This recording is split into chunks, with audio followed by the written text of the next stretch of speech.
What's up, everybody? We're about to jump in here, get started in just 1 second. We're about to go live. Just going to add in our friends over on Twitter and on YouTube. All right. What's up, everybody? Garrett Chapman here for the Falcons Podcast with your host, Garrett Chapman. Thank you so much, and welcome to a Victory Tuesday podcast.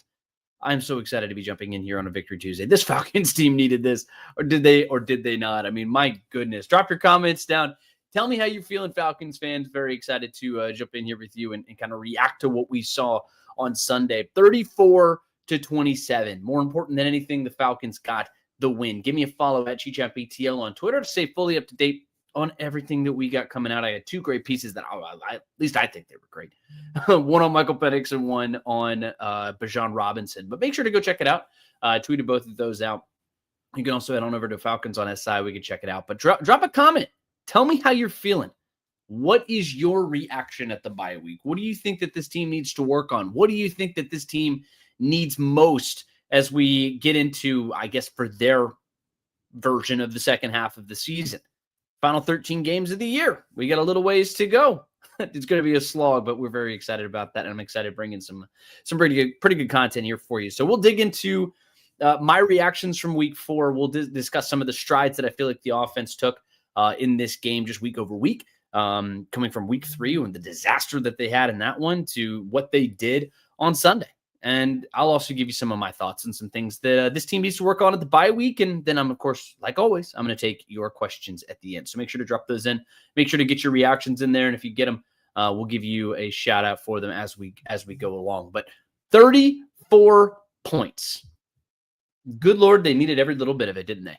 34 points. Bijan Robinson, he goes for 181 total yards, 75 on the ground, along with Tyler Algier getting 51 as well. Drake London gives you 110 yards through the air. He scores his first touchdown of the season. How about Kyle Pitts? He gives you a touchdown on this one, too. Everybody ate in this game. It was the first time that you have, a Falcon and it was a wide receiver to running back in, like a decade or something like that, something crazy. This is a team who needed it. And I think not even just the win, as much as it is the confidence that the win gives you. This team needed to see that its product was good enough to win on Sundays. The way that they lost to the Carolina Panthers was just a gut punch. It was about as brutal of a hit as any team I've seen take. And I said it's the worst loss of the Raheem Morris era. I don't think it's particularly close. I mean, you come off of what you did in that game and compare it to what you saw on Sunday against the Commanders. That's a different football team. It's a completely different football team. And I think it starts and stops with the quarterback position. It's all Michael Penix. And you see what he did in the short passing game, the short to intermediate game. He completed all 13 of his passes in those attempts. But it's the fact that he unlocked that deep passing attack. He uncorked it a few times. He let it go. He has a beautiful throws. He found Drake London down the left sideline. He found Darnell Mooney deep, even though Darnell dropped it, which we'll talk about in a second. You found his guys. I mean, it was as good as I've seen him all season. And we've seen some really good things from him this season. We've seen some really bad stuff, but it's the way that he's able to respond. And the thing that's most impressive is when you talk to this guy, you see he's just this all the time. Steady hand. It's the most incredible thing. Not everybody's able to do what he did on Sunday, the week before, and then come out the next week and put on a performance like that. It was fantastic. Nobody lost faith in him, and that was the big comment. That was the big talking point. At what point do you turn to Kirk Cousins? At what point do you move on from this coaching staff? At what point do you fire Zach Robinson? At what point is Drake London a bust? Is Michael Penix a bust? Is his mechanics all out of whack? You have the vultures are outside, and this team responded. This team showed you what they're capable of. Now, this is not a finished product. This team still has a long way to go because you haven't seen this kind of performance with any kind of consistency. And I think ultimately that's the number one thing that this team needs to focus on right now. I think they're smelling themselves a little bit. They'll never admit it. They'll never admit to it. But my personal opinion is I think they were smelling themselves a bit after that win up in Minnesota. They didn't do anything to deserve, I guess, the fanfare that they were getting. They got it. It was one game. This is also one game. It's also one game. And this offense needs to find that level of consistency. But I think that ultimately it's something that it's a feather in the hat of everybody up there at Flowery Branch, because they told us that this is what they can expect every single week. Now we're going to see it going forward. You got a pretty big test coming up here on Sunday or next Monday. Pretty big test. It's not this bye week. So you have the bye week here. You're 2-2. I think everyone's feeling pretty good now. But it's the Buffalo Bills after that. And we'll see what they can do actually when Josh Allen, the reigning MVP, comes to town. But what up, Dantes? I see you, my man. Michael Baxter, good evening. Good evening. I see he hits me with and everyone at the Falcons on SI. Good evening, Michael Baxter. Michael Ronquillo sends me the black and red heart emoji. I appreciate you, my man. Thank you so much for listening. Thank you so much for following. And if you're over there on podcast, if you're listening after the fact, thank you so much for jumping in here with us. You can always join us every Tuesday if you have questions or comments or things that you want to hear. Every Tuesday and every Thursday at 6:00, we'd like to do this. But I want to jump back into some of these discussions just about what we saw. Bijan Robinson is the best player in football. That's what Raheem Morris told us. And I think he showed you a little bit more of why he's the best player in the NFL. The guy could do everything. And I had this discussion with somebody on social media here. I don't know his name. But basically he was upset that Tyler Algier was not getting enough touches or something like that. I don't understand why there are fans in this fan base that have that kind of opinion. Why does that factor into this discussion at all? You have one of the elite talents. You give that guy the football. 181 yards rushing. And then I see other people who flip around and they say, oh, well, he wasn't running that fast. He wasn't doing whatever. It's his only drawback is that he's slow. My guy went 21 miles an hour. It took a guy who had the 6th or 7th fastest recorded time that a defender had ever had to go catch him. And it just so happened that he ran it on that one play. Otherwise, he's gone. Bobby Wagner's cooked. He turns the corner and he rockets up the right sideline and he was gone. And it took somebody who had a Herculean effort to go catch him. And I think ultimately, the only thing that stands between him and being the best player in the NFL, at least the best running back, it's winning. You got to win more games. Raheem Morris said as much on Monday. That is the number one thing. You got to win. You have to win. And if the Falcons aren't going to win, he's not going to be recognized. Because this is a guy who is on par with the best running backs in the NFL. He's right there with them. Saquon Barkley, Jahmyr Gibbs, Derrick Henry, name them. Bijan Robinson's right there with them, statistically. Now, you have the outlier of what Saquon Barkley was able to do last year with the 2,000 yards rushing, but it's all that Bijan Robinson does. It's incredible. And it's also game situations and everything else. But you look at total yardage. I mean, like the guy, he can get up into that 2,000 total yards category. He can absolutely do that. He's hit 100 yards from scrimmage in every single game this season. Every single game. It's been tremendous what we've seen from him. And he continues to unlock the next gear. And you see it from him every single Sunday. The run that he had, his touchdown run, was spectacular. The way he's able to bounce off of defenders and make people miss, it's unreal what he's able to do. And one of my big takes at the beginning of the season is that this guy is going to be one of the finalists for the Offensive Player of the Year. It's not necessarily the hottest of takes, but he didn't get a single vote last year. Not a single vote. You know why? Because the Falcons didn't win. That is what it comes down to. If the Falcons win games, he's going to be getting votes. And he's going to be very much inside of that category. He's that special. He's that good. But outside of that, Drake London, he has a tremendous game in this one. He needed this. I mean, of course, you have the termination of Ike Hilliard and the overall, let's say, lackluster play of the wide receiver position this season. They had a great year last year, but this year just hasn't really not really had a lot of success. And you dig into some of the deeper numbers, and we're going to get to some of those when we talk about Darnell Mooney. It's not good. But Drake London had a bounce back performance. And you saw when he catches that touchdown, Kyle Pitts had this happen too. It was this yell that felt cathartic. It was a celebration that felt like it came from the gut. This team needed something like this. And that's why I led off with this team needed to win for confidence over everything. I mean, of course, every win is important. Every win is something that's meaningful in the NFL. It's hard to win in the NFL, but it felt cathartic. It felt like it was a reinvigoration for this team. And I know that the vibe at Flowery Branch when I was there yesterday was very heavy in the let's just go back and play. Let's go get back at it. That's all they really wanted to do was get back out on the football field and go play, which is, I mean, it kind of sucks that they have the early bye week, especially after a huge win like that. But now you rest, now you recalibrate, and you shoot forward into the next couple of games, which I feel like are very, very important. Just with the Buffalo Bills, and then you get the 49ers, and then you get into the underbelly of your schedule potentially.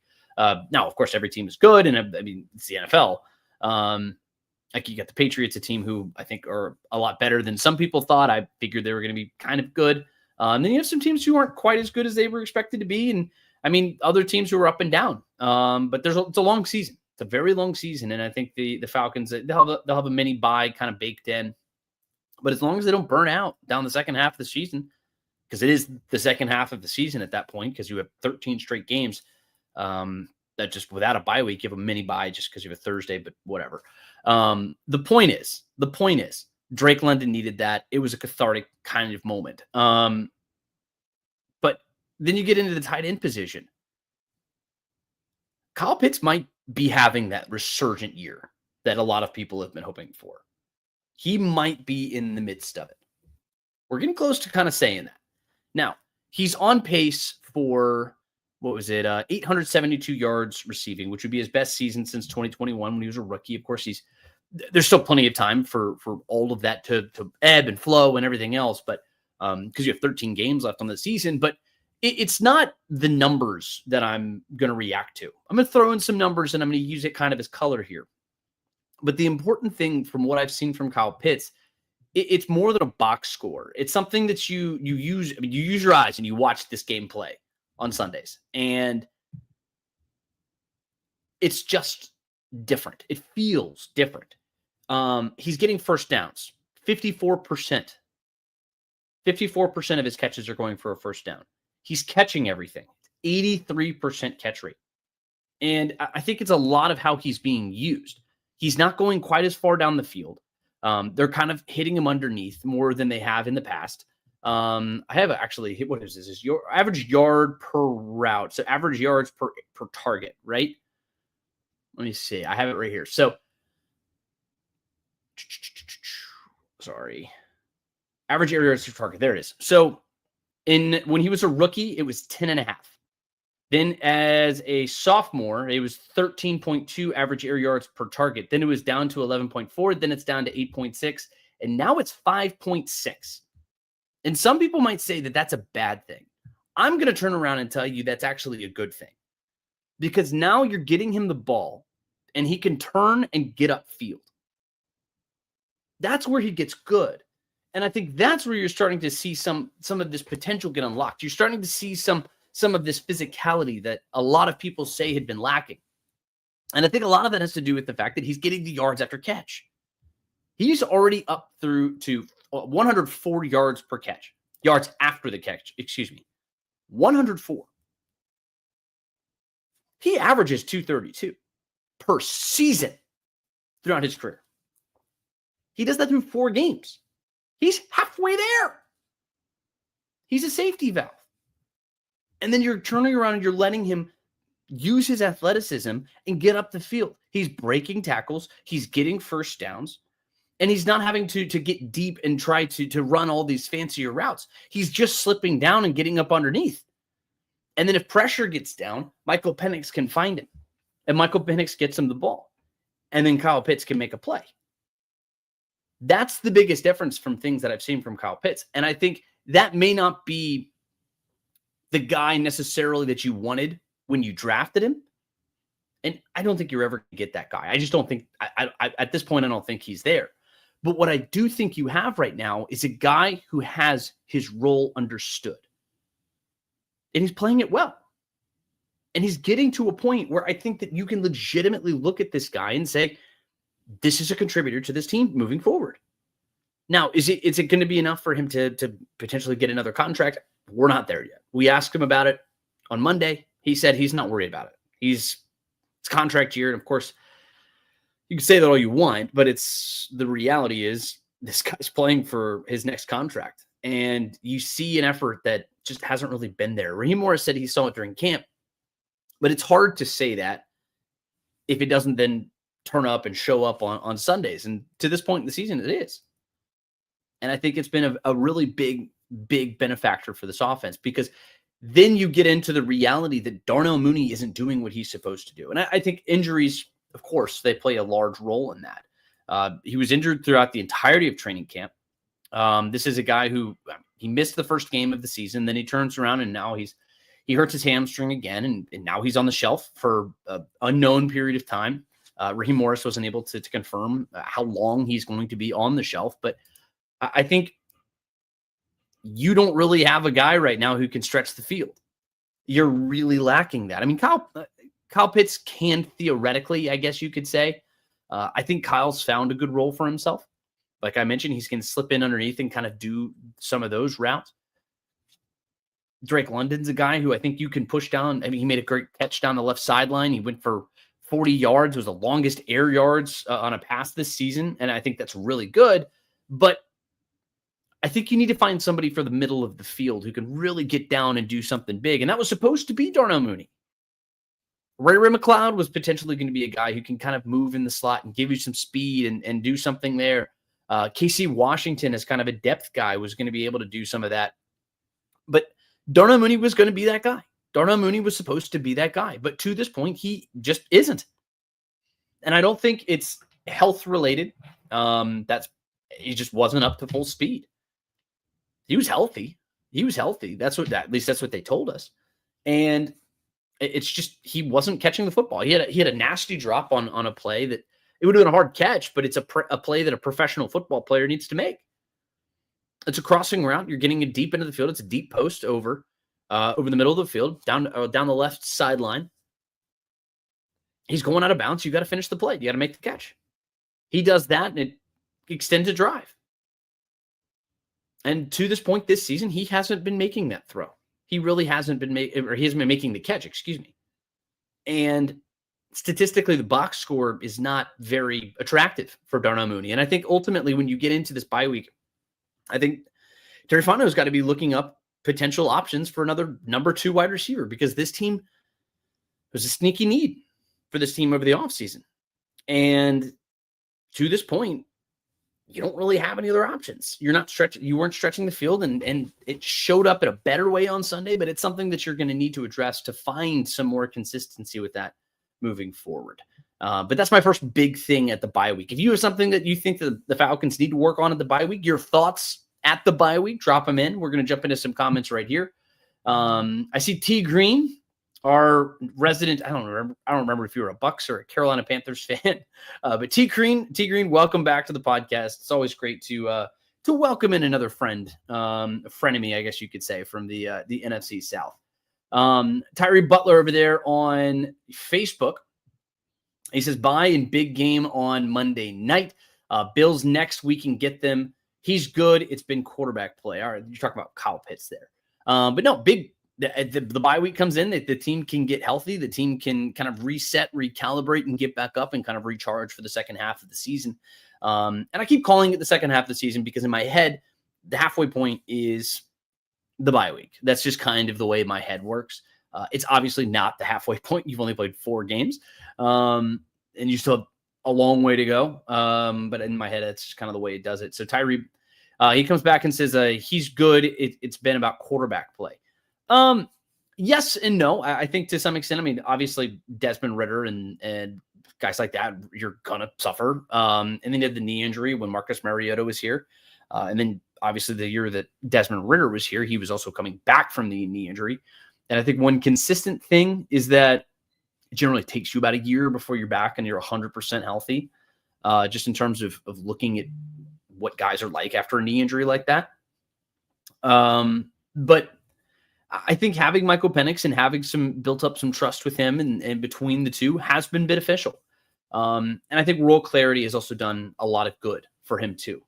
I think he's doing one thing more and he's slipping up underneath routes. And I think he's done a very good job in the early parts of this season. But you saw when Kirk Cousins was actually playing at a really good level last year, I think there was about a 5-6 game stretch there. It was a slow start to the year.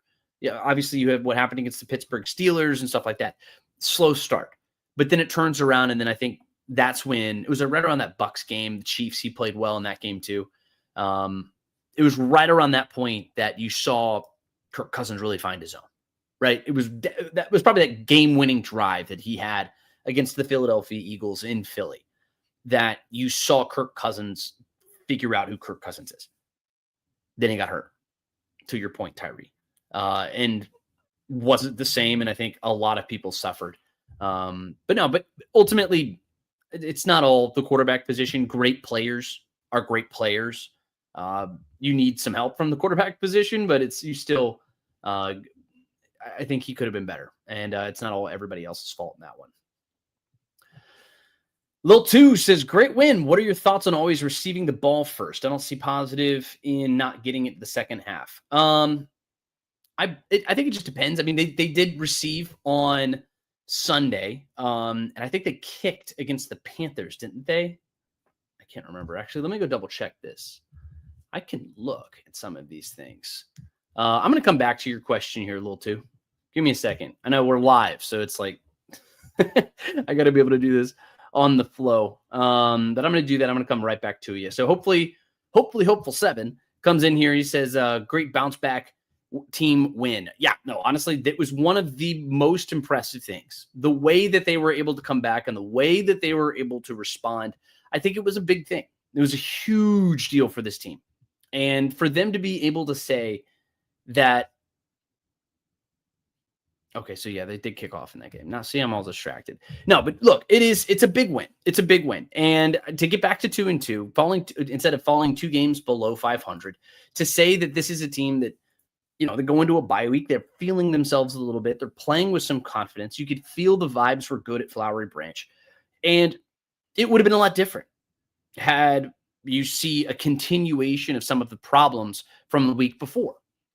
If you go to Flowery Branch and you're 2 games below 500, I'm going to say Michael Penix struggles again, and the offense looks inept. The communication wasn't where it was supposed to be, and the move from Zach Robinson from the coach's box down to the sideline wasn't generating the response that you wanted, then another coach was going to get fired.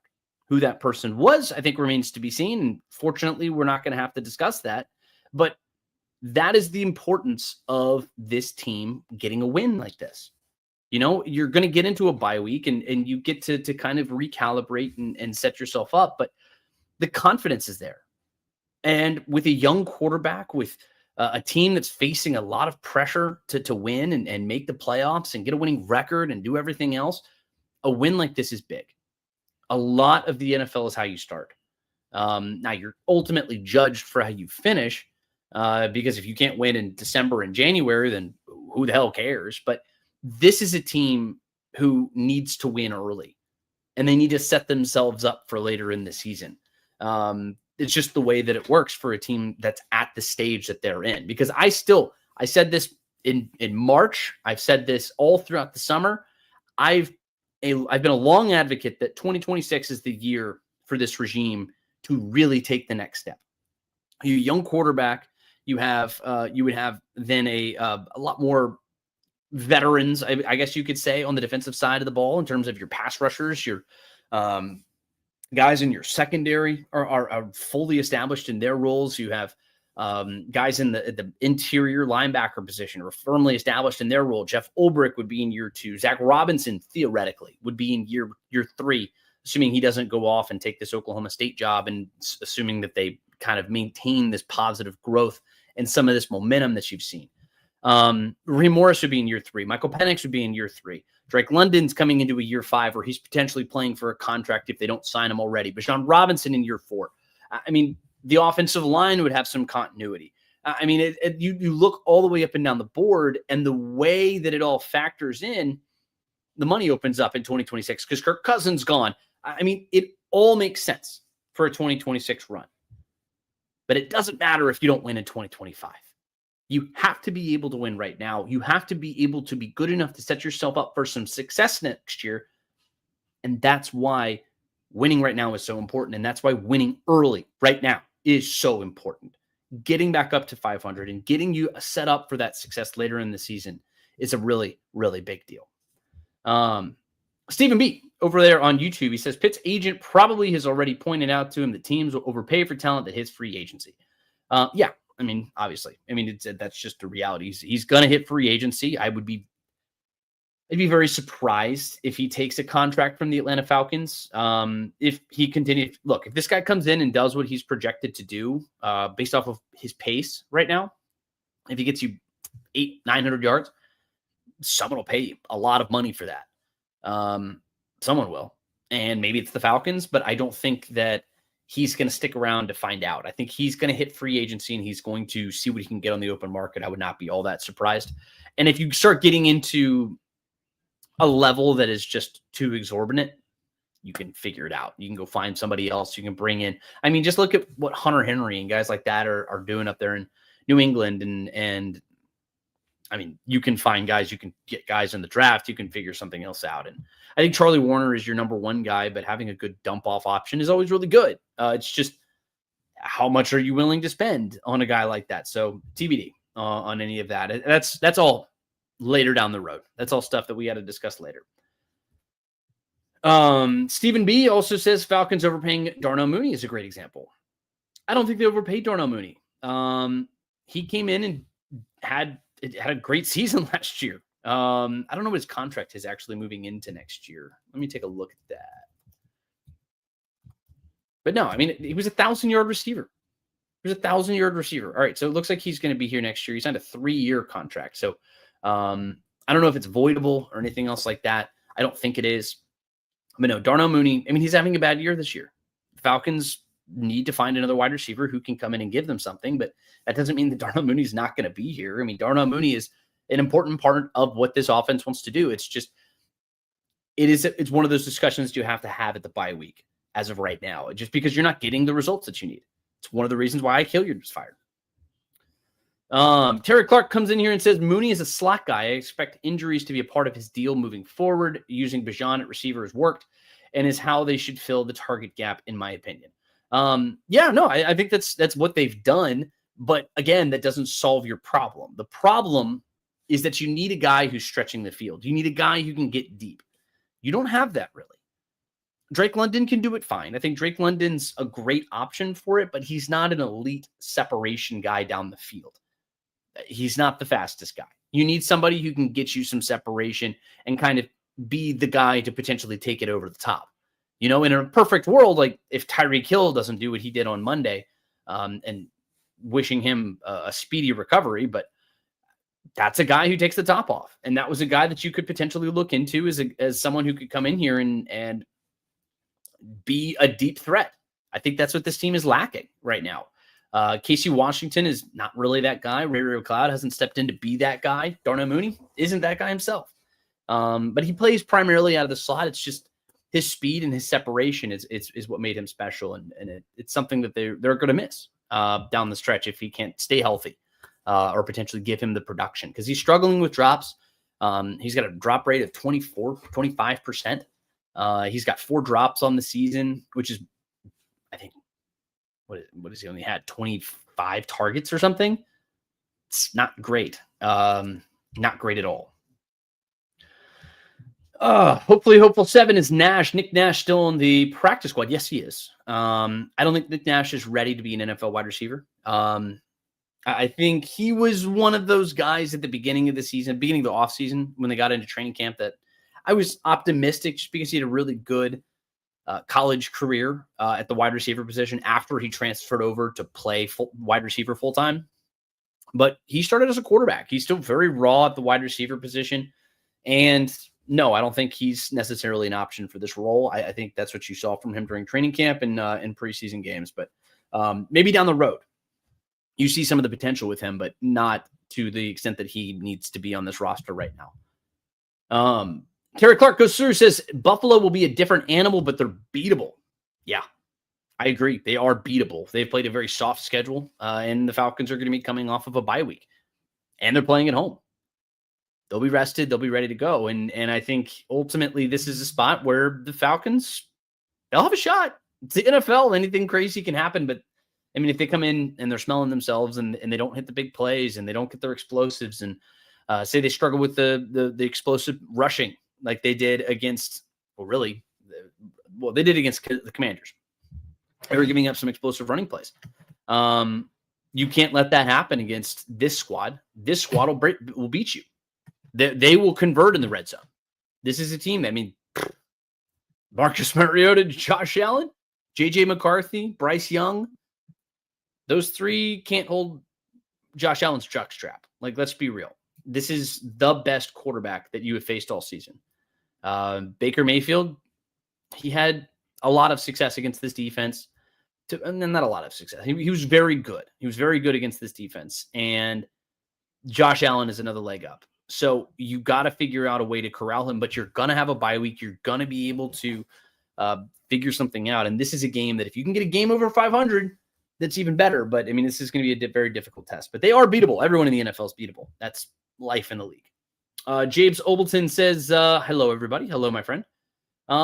James also comes, a different James on YouTube says, what's up with Troy Anderson? I think he can take our defense to the next level.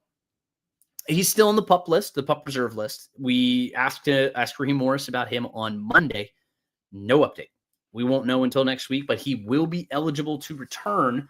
He can be designated to return after this weekend. So next Tuesday, so 7 days from the time that this is being recorded, that's the first time that we're going to be able to talk to Raheem Morris. That's when we're going to have more of a definitive answer, and maybe we have something. Maybe we hear something. I just feel like that Tuesday is going to be a very busy news day. So make sure you give me a follow at GChatBTL. I'll keep you guys updated on everything that I hear. If anything comes about, I'll be sure to share that with you. But as far as what his role could be, TBD. Well, we don't know. Divine Diablo has done a lot to lock down that role.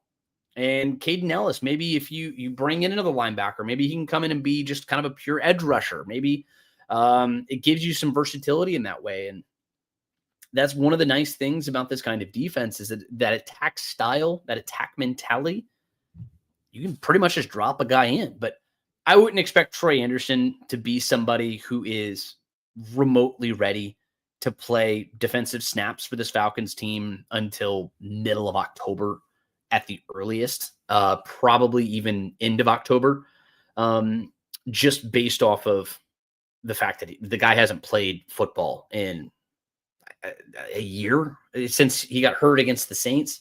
He had 16 tackles and a fumble return for a touchdown. NFC Defensive Player of the Week. I mean, he was incredible, but that was also the game that he got hurt. But as far as what he could look like this year, who knows? I do know that Divine Diablo has been fantastic. Just kind of removed all doubt about the linebacker position. Sam Klontz II says they should tag Pitts like Scott Kennedy suggested. Yeah, I mean, I think that's a tremendous option. That's absolutely something they can do, and it's something that could jump into the realm of conversation. But let's take a look at franchise tag for tight end. The number for tight ends was going to be in 2025 is about $13.8 million. And Kyle Pitts' contract, he is making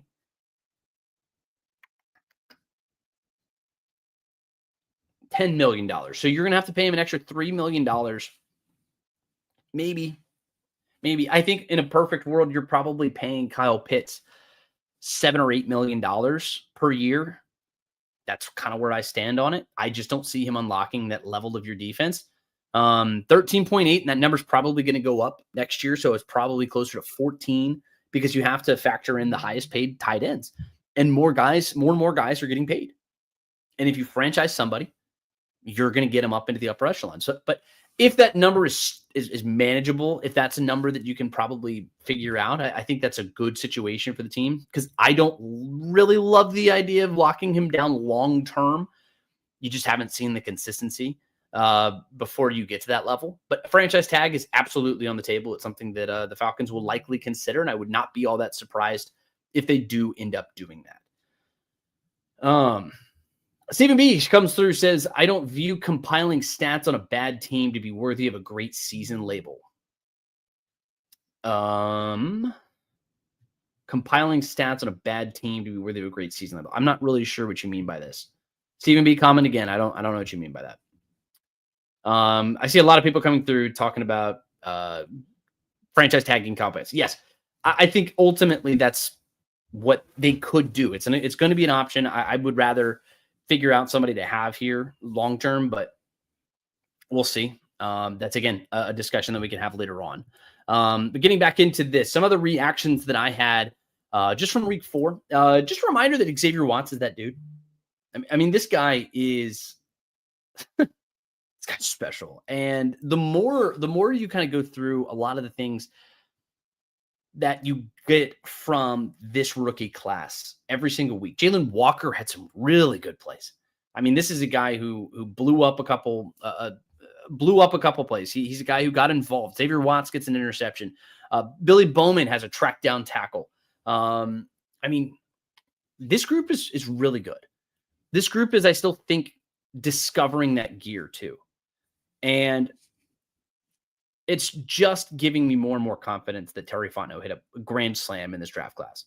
Jack Nelson, I feel like TBD. I mean, it's a developmental offensive tackle, but as far as the other rookies go, I mean, this might be one of the best rookie classes in the NFL, especially considering the fact that all 4 of them are playing prominent roles on their defenses. I don't know what the exact snap counts were. Let's take a look. I can go pull up this game book, but these are guys who are playing seemingly every single snap. Every single snap, these guys are getting in there, and they're getting involved, and they're making an impact on every single play, it seems like. Yeah, because you go down this list. Let's see, where are the rookies for snap counts?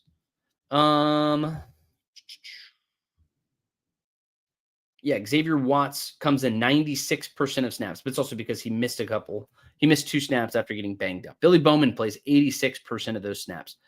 You see James Pierce, he's at 40% of the snaps. Jalen Walker is up to 42% of those snaps, and that's on a rotation.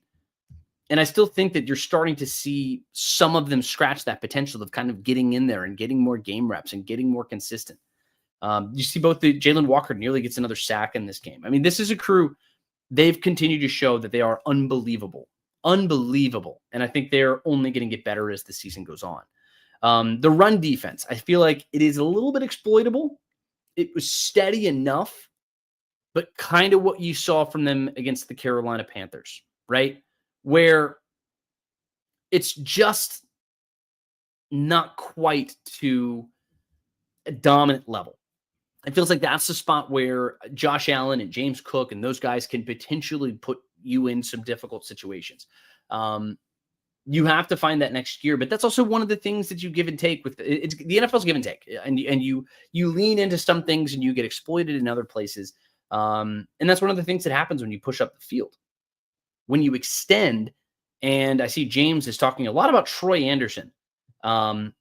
Okay. Yeah, we can talk a little bit about Troy Anderson. We already did, I think, a little bit earlier in the podcast. You can go hit the rewind function and you can listen into that. But no, I mean, this is really, I mean, this is the run defense is something that I think can improve. And I think it's something that this team doesn't really have a true nose tackle. And that's something where they've been exploited a little bit. And ultimately this is a spot where I think the Falcons can continue to improve in that area, but you give up some stuff. You have to give up some stuff if you're going to get after in the pass rush and do other things like that and get up the field and do everything there. But then on the offensive side of the ball, I mean, it's a great thing when you don't have to talk about your offensive line. That's a universal truth in all of football. If you're not talking about the offensive line, that's a really good thing.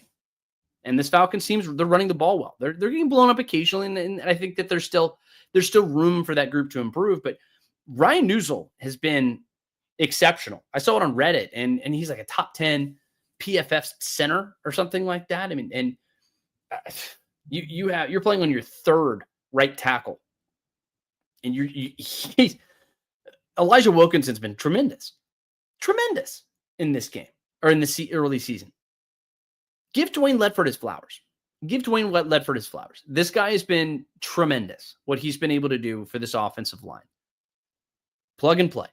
Continuity is everything. I think a lot of it has to do with the fact that you have veterans all through this offensive line. With Matthew Bergeron, Jake Matthews, and Chris Lindstrom, who's the best right guard in the NFL. It helps. And I know they got a lot of flack at random points from various accounts on Twitter, but they have consistently been one of the better units in the NFL, despite the fact that you're playing on your third right tackle. Now, the big question that I have is, now that you're getting into the bye week, is what happens with Storm Norton? Is Storm Norton going to potentially is he just going to jump in and be the swing tackle again? Is Elijah Wilkinson done enough to retain that job? Depends on when Storm's back. If he can come back and he can potentially take that job from Elijah, then fine. But I asked Raheem Morris about it. I got kind of a vague answer. He wasn't very clear with it. I think the job is Elijah's. And I also think that he doesn't want to take away an opportunity from Storm to go take that job from him. But I also don't think he wants to create a situation where there is a competition or a player who's playing really well is all of a sudden going to lose his job. I mean, did he get Wally pipped? I don't know. We'll see. But they're going to come through the bye week, and we need to see how Storm Norton's actually doing in recovering. I saw him in the locker room, but and he told me he was feeling good. But I mean, of course, they're always going to say something like that. But the last big thing as far as a reaction from week 4 is Parker Romo. I mean, he came back and he was in great shape. And I mean, this is a guy who hit both of his kicks, and great. Hit your kicks, and we won't talk about you anymore. And speaking of an offensive line, your kicker is one of those positions you don't want to be talking about. You just don't want to talk about your kicker, because if you're talking about them, generally speaking, they're either doing something historic, but more likely than not, it means that they're not making their kicks. And Parker, I mean, he made his kick, or both of his kicks, so good for him. We're gonna roll back to some comments here. I see James is still going on about Troy Anderson. By the way, it's Andersen, not SON. But he said his name probably a few too many times. It looks like Troy Anderson. Yeah. And Christy Lewis comes through and says, I think Troy is going to retire. I think there's a chance. I don't know if that's true or not. He's still working out with the team and doing everything else, but he's entering a contract here. He's somebody who needs to really have a great second half of the season. We'll see what happens with that. I don't think we're near close to him retiring or anything. I haven't heard anything like that. Obligatory comment about Anderson's combine. He was drafted in the second round. That's a guy that you're going to give another opportunity for, Stephen B. Christy Lewis says, is Storm at least 98% in time for week 6? I would not test run that against the Bills. Well, I think Elijah Wilkinson's done enough to kind of be your right tackle as of right now. If you see a lapse in play, then you got Storm there. And I think he, at this point, is going to come back and he's going to be some solid depth at the position at the very worst. I just know that all of a sudden you feel a lot better about where the Falcons offensive line is than where we were 5 weeks ago. I mean, you go back to, what was it, August 22nd, August 23rd, when all this went down, and it was the last training camp and everything. All the vibes were high. This team is coming together. And then Caleb McGarry gets carted off, and everyone hits the panic button, and everyone freaked out. And then all of a sudden you see this team making trades. Jarrell's coming in here. You're picking up practice squad guys. Then it just steadies out. And Christy, to answer your question, no, it's too early to know. We don't even know if he's going to get deactivated or activated off the PUP list, right? We're not there yet. Maybe they do it, maybe they don't. I don't know yet. That timeline's still TBD. We won't know anything until next Tuesday. So you got 7 days before we get any kind of decision on that. And we'll talk about that if it does. Of course, we'll be doing a podcast next Tuesday night, and I'll give you all my reactions and everything else that I hear. But on that injury front, I know that a lot of people would be curious to know this. AJ Terrell, supposed to be back after the bye week. That's what Raheem Morris said. He said he was more confident, and it was definitely a more confident type of way of him saying that. Sometimes he kind of coach speaks his way through it, and I got to speak Raheem Morris's, right? And it's difficult sometimes because he'll say he's confident and then really he's not, but it's, you got to kind of read the tea leaves with it. I'm pretty confident that AJ Terrell is going to be back by week 6 and when Josh Allen comes to town. So that's good. D. Alford played well enough. I mean, he got burned a couple of times by Deebo Samuel. That was not great. A lot of the big plays and everything, big conversions, you have the touchdown, all that came on D. Alford. So you'd like to see AJ Terrell back. But D played well in reserve role, and I think he showed why he's potentially just a great backup cornerback, someone who's going to give you some depth at the position. But the number one thing for this team moving forward is just finding that consistency. You got to find that consistency. The best teams in the NFL win, but the elite teams do it every week, right? Or if you lose, I mean, obviously everyone's going to lose games, right? But you respond with a win, and then you follow that up, and then you stack wins. You just start stacking positive things. That is what separates the bad teams from the good teams from the elite teams. We're still trying to get up into that good category, where if you're looking at a power ranking, you can consistently think that the Falcons are going to be the 9, 10, 11 kind of thing. They're kind of flirting with that 16, 17, 18 still. Consistency is the difference. You got to be able to go from week 1, where it's not great, it's okay, you show some flashes, but you lose, to what you do in week 2, where you're just dominant. You have some weaknesses, you have things you can improve. It's not perfect, it's the NFL. But then you follow that up with a complete stinker. And then you follow that up with another excellent performance. Less of this, more this. That's the difference in the NFL, and that's going to be the difference here for this Falcons team moving forward. So you talk about the number one thing that this Falcons team can do is find that consistency. It's what Matthew Bergeron said. It's what Raheem Morris said. It's what everyone says. And everyone talks about it. But who does it? That's what separates the elite teams in the NFL. All right, folks, that's it. That's the podcast. Thank you so much for everyone who jumped in. We got hundreds of people coming through the podcast. Thank you to everyone for your questions. Lots of great stuff. We'll be back again on Thursday. Celebrate the bye week, just kind of relaxing a little bit. But we still got lots of great content going out. So make sure to give me a follow at GJEPATL. Make sure to head over to Falcons on SI. Go check out some of the content that we have there. Scott and Nick, they're going live at 8:30 on Wednesday. So that's the next time you're going to have a chance to chat with them. If there's content you want to see, as always, hit me up on Twitter at GJEPATL. That's the number one way to get in touch with me. Or drop a comment. Let me know. And we'll be back on Thursday, 6 o'clock. So set a reminder and we will talk. If you're on YouTube, make sure to like, make sure to subscribe. Best way to stay up to date on everything Falcons, or give me a follow at GJEPATL. That's another way to do it as well. But if you're on Spotify after the fact, give us a 5-star. Really appreciate all of you. And thank you for jumping in here to the Falcons podcast with your host, me, Garrett Chapman. But for Falcons on SI, we will see you all very soon. Until then, go Falcons.